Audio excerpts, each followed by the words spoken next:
Um, I'd like to, first of all, I'd like to congratulate yung ating organizer, PGI, and saka yung mga stakeholders natin.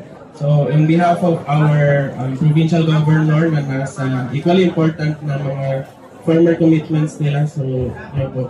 Good morning sa ating lahat. So, I'd like to take this opportunity na rin to thank everyone na dumalo dito sa ating event kasi isa itong meaningful na event kasi yung mangrove natin is a very important na mga species in our coastal in protection in protecting us from calamities, tapos it provide also livelihood para sa ating mga communities kasi when we have mangrove, so marami rin tayong nursery para sa ating mga fish or marine na mga resources.